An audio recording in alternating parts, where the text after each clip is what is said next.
मित्रांनो, आपल्या बरोबर आहे सतीश. हाय. आणि पुन्हा एकदा आपण नवीन ऐतिहासिक ठिकाणाला भेट देणार आहोत आणि त्या ठिकाणाचं नाव आहे किल्ले तुंग किंवा कठीणगड. तर चला आपल्या प्रवासाला आता आपण सुरुवात करू.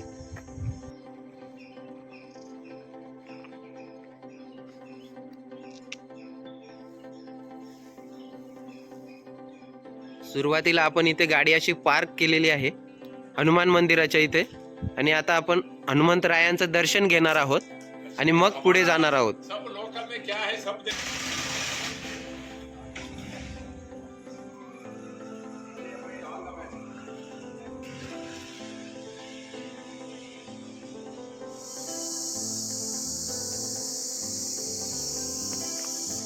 तर आपण किल्ले कठीणगड चढायला सुरुवात केलेली आहे आणि समोरच आपल्याला किल्ल्याविषयी माहिती लावलेली आहे की छत्रपती शिवाजी महाराजांच्या पदस्पर्शाने पावन झालेली ही वास्तू आहे. हे बघा, हे गडकोट संवर्धन करणारे आहेत. तर कोणाला नंबर बघून घ्या, कोणाला जर पैसे त्यांना पाठवायचे असतील तर पाठवू शकता. स्कॅनर पण आहे, गुगल पे फोनपेचा नंबर पण आहे सचिन शेडगे यांचा, सह्याद्री प्रतिष्ठानवाले. हे बघा, सर्प व सर्पदंशांविषयी थोडक्यात माहिती दिलेली आहे, ती पण बघू शकता तुम्ही. सापांची नावं आणि साप चावल्यावर काय करायचं हे पण दिलेलं आहे तिथे. आणि वन्यजीव रक्षक मावळ संस्था यांचे सुद्धा नंबर दिलेले आहेत. तर चला आता आपण आपल्या प्रवासाला सुरुवात करूया. इथे काम चालू आहे रस्त्याचं आणि पायऱ्या बनवण्याचं. वरती तर व्यवस्थित पायऱ्या दिसतात मला. तर बघूया आता पुढे आपण जाऊया. आणि समोरच आपल्याला वीरगळ दिसतात. वीरांच्या कथा सांगणाऱ्या वीरगळ असतात, त्याविषयी सुद्धा माहिती दिलेली आहे. हे बघा, ती पण तुम्ही वाचू शकता. इथे आपल्याला व्यवस्थित अशा पायऱ्या दिसत आहेत. आणि तुंग किल्ला आहे, त्याचं दुसरं नाव आहे कठीणगड. आणि याची जर मुंबईपासून जर पाहिलं तर 110 किलोमीटर आहे आणि पुण्यापासून 92 किलोमीटर आहे. आणि याची उंची जर पाहिली आपण तर ती जवळजवळ 3000 फूट आहे. आणि मळवली स्टेशन हे जवळचे आहे, लोणावळ्याजवळ मळवली, आणि ते 12 किलोमीटर अंतरावर आहे या ठिकाणापासून, बेस पॉईंटपासून. आणि दुपारचे 2 वाजता आता आम्ही किल्ला चढायला सुरुवात केली. आम्ही तिकोना किल्ला केला आहे आणि तुंग किल्ला करायला आलो आहे. जर हा किल्ला जर पाहिला तर गिरिदुर्ग प्रकारात येतोय व याची चढाईची श्रेणी पण सोपी आहे, म्हणजे एवढा कठीण नाही आहे. म्हणूनच आम्ही आलोय. तर बघूया पुढे. पवन मावळातील लोणावळ्याजवळचा हा एक किल्ला आहे. आणि ह्या जर किल्ल्याचे क्षेत्रफळ बघितले तर 781 हेक्टर परिसरात हा किल्ला पसरलेला आहे. थोडंसं वर आल्यानंतर या ठिकाणी आपल्याला शक्तीची देवता मारुतीराया, चापट मुद्रेतील मारुतीराया दिसतात. हे बघा. आणि सह्याद्री प्रतिष्ठाननी त्यांच्याविषयी माहिती पण दिलेली आहे, बघू शकता तुम्ही. नंतर हे बघा पायऱ्या, ज्या आत्ता बनवलेल्या पायऱ्या आपल्याला दिसत आहेत. आणि ह्या साईडला हे बघा जुन्या पायऱ्या, त्या साईडला दोर लावलेला आहे, त्या दोराला धरून चढायचं आहे आपल्याला. हे बघा, या पायऱ्यांविषयी माहिती दिलेली आहे. इंग्रजांना विरोधक कोणी उरला नव्हता, तर इंग्रजांनी मराठ्यांना त्यांचे सामर्थ्य जास्त असल्याचे ओळखून दुर्ग आहे ते नाश करण्याचा प्रयत्न केलेत. आणि ह्या पायऱ्या आहेत, सुरुंग लावून त्यांनी फोडलेल्या आहेत, त्याविषयीची माहिती दिलेली आहे. कर्नल प्रॉर्थरने तुंग हस्तगत करून पायऱ्या सुरुंग लावून फोडल्या. त्याचे निशाण आजही आपल्याला दिसतात त्या पायऱ्यांचे, ते बघू शकता आपण. खालचं गाव आणि पवना लेक परिसर, आणि त्या साईडला तिकोना किल्ला आपल्याला दिसतोय. या गडावर जाण्यासाठी सर्व वाटा या तुंगवाडीतूनच जातात. आणि गडावर जाण्यासाठी साधारणतः 1 तास लागतो. या ठिकाणी जाण्यासाठी ब्राह्मणवली, केवरे किंवा घुसळखांब किंवा तुंगवाडी, पण सर्व रस्ते तुंगवाडीतच येऊन मिळतात. त्या ठिकाणून तुंगवाडीत यायचं आणि मग याची अशा प्रकारची रेलिंग लावलेली आहे. आणि हे बघा,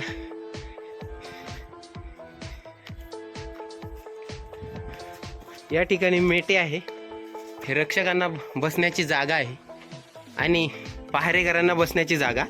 आणि त्याच्याच वर 10 ते 12 फूट वर एक पाण्याचं टाके आहे, पण तिथे जायला रस्ता नसल्यामुळे आपण जाणार नाही. हे बघा वर आहे, हे बघा खूप मोठ्या प्रमाणावर आपल्याला रानकेळी दिसून येतात या ठिकाणी.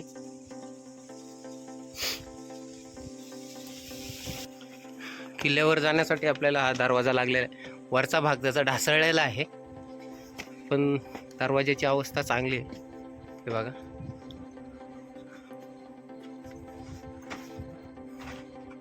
आणि आपल्याला इथून वर जायचे आहे असं. त्या बुरुजाजवळून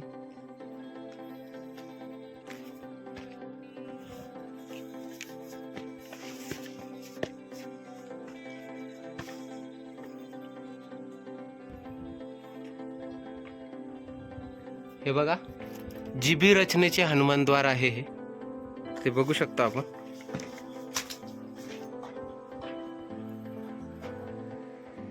हे बघा, पहारेकरांना बसण्याची जागा दोन्ही बाजूला आहे.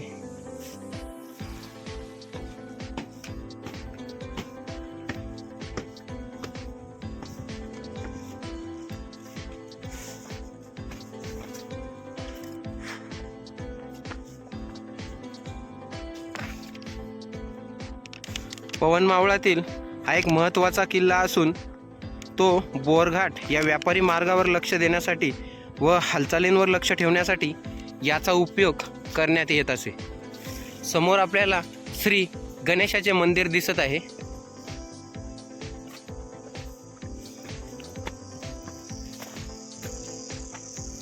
हे बघा, श्री गणेशाचे मंदिर आणि हा झेंडा.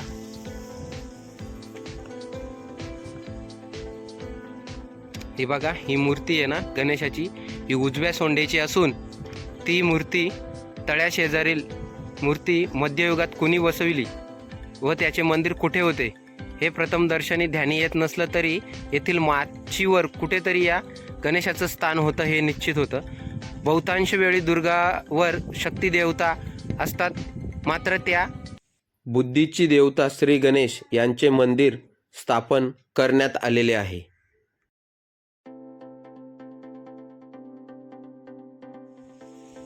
दर्शन घेऊन पुढे जाऊया. हे बघा, खूप मोठं असं मंदिराच्या बाजूला टाक आहे. त्याचं पाणी पिण्यायोग्य नाही, खूप खराब आहे, गढूळ पाणी, घाण आहे. आणि आपल्याला तिकडे जायचे वरती. कचेरीचे जोते आहेत हे, पडक्या अवस्थेत. या ठिकाणून सर्व कारभार चालत असे, आवक जावक सगळा जो कारभार असे तो येथूनच होत असे. नोंदी पण याच ठिकाणी ठेवल्या जात असत, पण त्याची पडझड झालेली आहे. फक्त जोतेच दिसत आहे, पण त्यांची पण अवस्था वाईट आहे खूप. पवन मावळातील हा महत्त्वाचा किल्ला 1657 साली शिवाजी महाराजांनी स्वराज्यात सामील केला होता.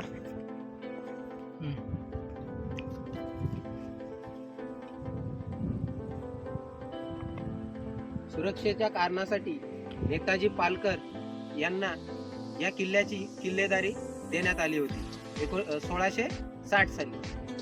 11 जून 1665 रोजी झालेल्या पुरंदरच्या तहात शिवाजी महाराजांनी जयसिंगाला दिलेल्या 23 किल्ल्यांपैकी तुंग हा सुद्धा एक किल्ला होता. हे बघा, थोडंसं वर आल्यानंतर आपल्याला हे स्तंभी टाके दिसते. याला स्तंभी असे नाव का देण्यात आले? कारण वर्दळीच्या काळात या ठिकाणी भरपूर माणसं असत आणि त्यामुळे या पाण्याचं बाष्पीभवन कमी होते अशा टाक्यांमुळे.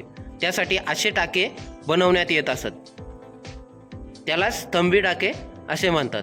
हे बघा, हे टाकं आहे पाण्याचं, त्याला आता होल पडलंय, पण त्याला पोडी असे म्हणतात. आणि हे टाकं नैसर्गिक म्हणजे पावसावर पूर्ण भरत नसे, त्यात खालून पाणी आणत असत.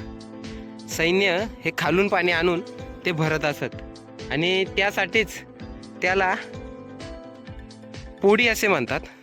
कारण पोडी ही नैसर्गिक स्रोतांवर भरत नसून ती आपल्याला भरायला लागते, त्यासाठी त्याला पोडी म्हणतात. हा बघा, शिवाजी महाराजांचा भगवा कसा फडकतोय. आणि त्या ठिकाणून आपण वर आलो होतो आणि समोरचा बुरुज आहे बघा, तो पण आपल्याला दिसतोय. तिकडे आपण काही गेलो नाही, पण तो बुरुज दिसतोय आपल्याला इथून. समोरच आपल्याला त्या बाजूला तिकोना दिसतोय. आणि या किल्ल्याच्या चारही बाजूला म्हटलं तरी चालेल, तर चारही बाजूला आपल्याला पावना लेक दिसतोय, बघू शकता. आणि समोर आपल्याला विसापूर दिसतोय, पण सध्या मला दिसतोय, तुम्हाला व्हिडिओमध्ये दिसतोय की नाही मला काही सांगता येणार नाही. किल्ल्याच्या चारही बाजूला पावना लेक बघा कसा दिसतोय. आणि संपूर्ण अशी झाडी सुद्धा आहे हिरवीगार. आणि खाली आपल्याला एका गावामध्ये सोलर पॅनल बघा किती भरपूर मोठ्या प्रमाणात लावलेले आहेत, ते पण दिसतात. एवढ्या वर आलोय पण ऊन काही लागत नाही, सुंदर असं वातावरण आहे. आणि हे बघा, हे तुंगाई मातेचं मंदिर आहे. आणि तुंगाई मातेच्या नावावरूनच या गडाला तुंग किल्ला असे नाव पडले असावे. हे बघा मातेचं मंदिर पडझड झालेली आहे, वर प्लास्टिकचा कपडा टाकलेला आहे बघा. सुंदर असं मंदिर आहे, हे बघू शकता.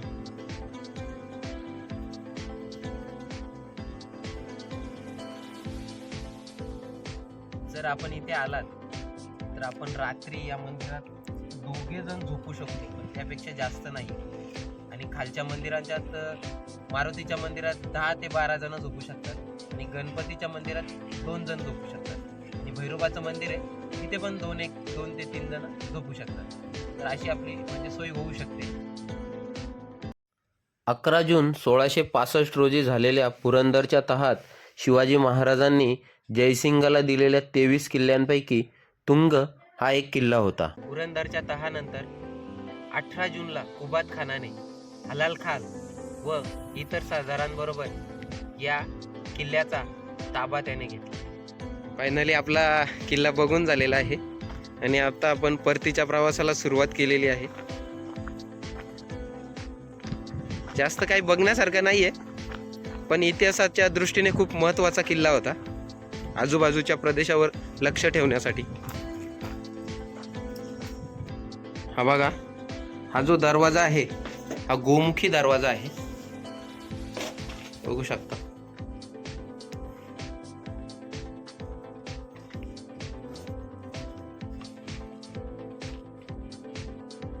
फायनली आपला दुसरा पण तुंग किल्ला पण बघून झालेला आहे आणि आपण खाली बेस पॉईंटला आलेलो आहोत. आणि आपला व्हिडिओ जर आपल्याला आवडल्यास तर लाईक करा, शेअर करा आणि सबस्क्राईब करायला विसरू नका. आपण नवीन व्हिडिओमध्ये लवकरच भेटूया. Please subscribe.